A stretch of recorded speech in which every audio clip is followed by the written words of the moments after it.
हर विकास की एक कीमत होती है, कभी पैसों में, कभी समय में और कभी पूरे एक शहर की कुर्बानी में।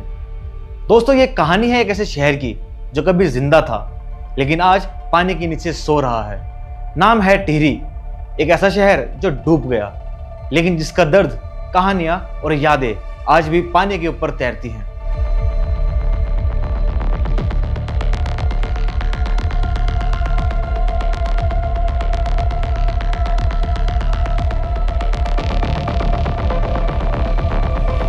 टिहरी की कहानी शुरू होती है 1815 में, जब वहां के राजा सुदर्शन शाह ने उस नगरी की एक नींव रखी।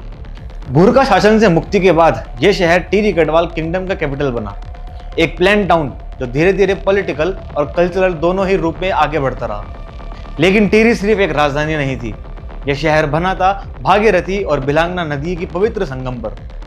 इसी स्थल को कहा गया त्रिहरी, एक ऐसी जगह जो पाप धुल देती थी। इस पवित्रता के कारण टिहरी लोगों के लिए ये एक आस्था का केंद्र बन गया। हर गली, हर चौक और हर मंदिर के पीछे एक कहानी थी। ओल्ड टिहरी अपने रंग बिरंगे बाजार, प्राचीन मंदिरों, राजमहल और छोटी गलियों के लिए मशहूर था। यहाँ के बाजारों में घंटियों की आवाज, मिठाई की दुकान में खुशबू और लोगों के बीच में मिठास एक जीवंत नगरी का एहसास दिलाती थी। लेकिन जो शहर आस्था और इतिहास की पहचान बना, उसके लिए एक बड़ा फैसला आगे खड़ा था। 20वीं शताब्दी के आखिरी दशक में भारत को एक ऐसा प्रोजेक्ट की जरूरत थी जो बिजली, पानी और इरिगेशन का एक नया युग लाए। इसी जरूरत से जन्म हुआ टिहरी डैम प्रोजेक्ट का, जो आज एशिया का सबसे ऊंचा डैम्स में से एक माना जाता है। डैम की योजनाएं बनी, सर्वेज हुए और फैसला हुआ कि एक मैसिव रिजर्वर बनाने के लिए ओल्ड टिहरी शहर को पूरी तरह से पानी में डूबना होगा। यह फैसला आसान नहीं था।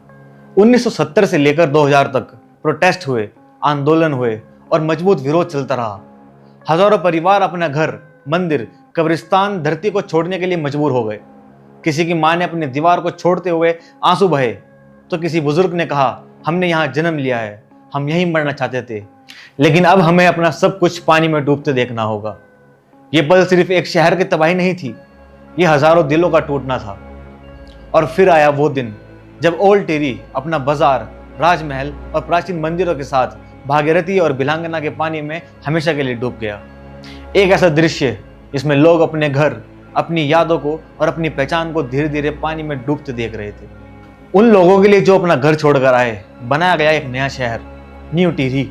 पहाड़ों के ऊपर एक प्लान्ड सिटी, जहां वाइड रोड्स, नए घर, ऑफिसेस, मार्केट्स दिए गए।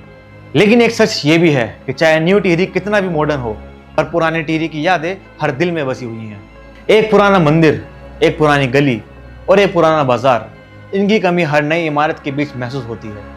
और आज भी जब रात शांत होती है और हवा ठंडी चलती है, लोग कहते हैं कि टिहरी की लेक के पास खड़े होकर आपको पानी के नीचे घंटियों की आवाज़ सुनाई देती है।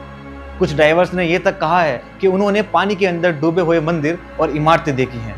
इसलिए कुछ लोग टिहरी को इंडिया का अटलांटिस भी कहते हैं, एक शहर जो पानी के नीचे जीता है, या फिर सिर्फ यादों में। आज टिहरी लेक एक एडवेंचर टूरिज्म का हब बन चुकी है।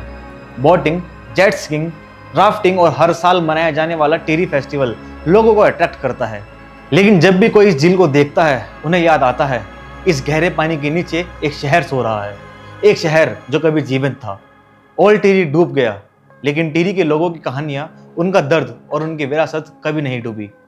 ये शहर हमेशा हमें याद दिलाता रहेगा कि विकास की राह पर चलने के लिए कभी कभी सबसे बड़ी कीमत देनी पड़ती है।